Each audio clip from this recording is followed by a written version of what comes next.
What's up, you sweaty nerds and greasy degenerates? Topaz releases in Honkai Star Rail in only a matter of days. Taking a look at the clock here, it looks like we only have 3.5 days on the North American server where I'm on, and that means we probably only have 2.5 days for the Asian server. So, folks are wondering, do you need Topaz's signature light cone in order to play her? Well, this one's going to be interesting, so let's jump into it. So, forewarning, I am going to be saying Topaz's name incorrectly periodically throughout this video. I already know that I'm not saying it in the way that you like it. You don't necessarily need to tell me, but the more times you try to correct me in the comments, the more engagement I actually get. So honestly, get farmed, simp.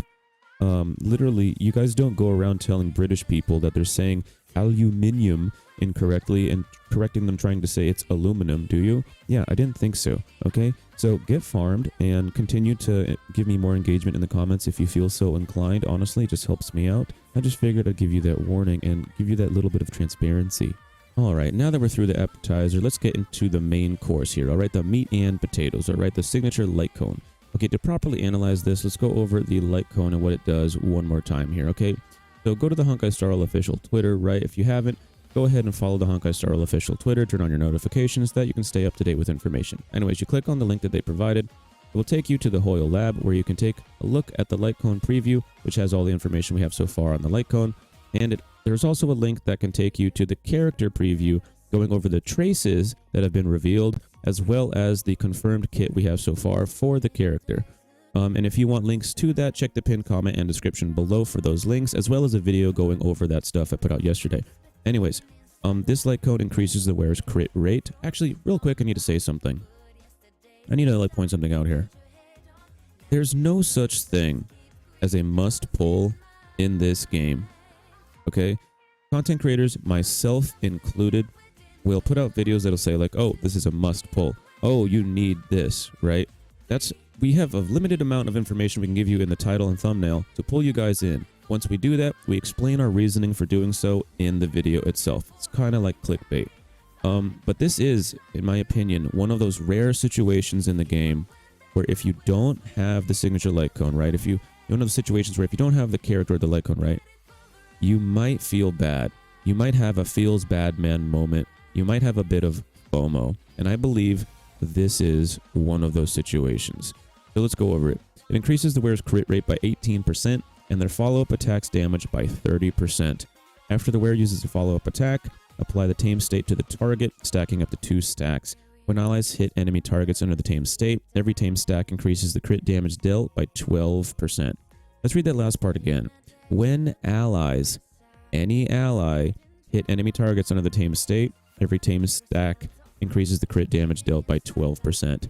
So if you have Topaz and her signature, you probably want your entire team built around crit, including your supports and potentially even your sustain characters. So, DPS Fushwan and Locha players get a little bit of stocks up moment, right? Anyways, jokes aside. It increases the wearer's crit rate by 18%, right? This makes it much easier to build the character because you don't have to settle, potentially, for a crit rate body piece in order to reach the crit values that you want. You probably can build a crit damage body piece on the character instead, giving you so much more value and so much more damage output from that. And it also is the only light cone in the entire game that Topaz can personally use that buffs follow-up attack damage. You can't use any other light cone. There's no other option that buffs follow-up attacks. So this is the highest static crit rate you can get for her and the highest follow-up attack damage you can get for her on a light cone. And the reason why damage multipliers like this are so good compared to an attack stat multiplier is because attack stat multipliers only buff the attack stat. You get a diminishing return on investment when you do that. An overall damage bonus like this gives you much more out of it. So that's why the attack stat multipliers are higher, to make up for the diminishing return that you get on investment. So let's go ahead and take a look at some other options. You have cruising in the Stellar Sea here. It increases the wearer's crit rate by 16% at Superimposition 5 and increases their crit rate against enemies with HP less than or equal to 50% by an extra 16%. So that second half is not as important as the first part because that's very circumstantial. So the 16% crit rate is pretty good. It's almost as good as their signature. And when the wearer defeats an enemy, their attack is increased by 40% for 2 turns. Notice the higher attack stat multiplier. That's to make up for the diminishing returns. But the thing about this is better on like Sela comparatively, because Sela will defeat plenty of enemies and then switch targets, yada yada yada. You know, that's what Sela does. Topaz wants to lean in on one enemy target because you can only have proof of dead on one enemy at a time. So she's not going to be switching targets as often as a character like Sela comparatively. Now that doesn't make this light cone bad. It just, I wanted to point out, you know, I want to make this transparent, okay? This, you know, is still a very good option for her, but compared to her signature, it just isn't as good, right? You have Swordplay, an amazing option for Topaz, great option for Topaz, because you don't care about the stacks falling off because you're probably going to keep attacking the same enemy with proof of death anyway, right? And that's probably going to be the boss, let's just be real. But the issue is, there's no other value here besides the overall damage you get, so it makes it harder to build a character. You may have to settle for using a crit rate body piece on Topaz rather than a crit damage body piece, as an example. So unfortunately, that makes it harder to build. However, don't forget Swordplay. It's in a really, really good light cone for her. Sleep Like the Dead, again, no crit rate value, so you'll have to probably build a ton of crit rate to get this to work, but if you can, the crit damage bonus is 30%. The second half of this is not that consistent, so I wouldn't even worry about thinking about that. In the night, you really need to build Topaz for speed in order to get this to properly work. And if you have this light cone, you probably have Sela, so why would you even be using this on Topaz anyway, right? So I wouldn't really worry about this unless you have a speed Topaz, but you don't really need a speed Topaz because Nummy's actions get advanced forward through the kit so much that you probably don't really worry about that.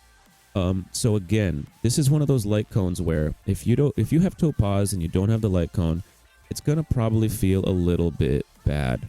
Now you don't, again, have to have it, but the value here is so high that you're gonna want it. So, do you need Topaz's light cone? No.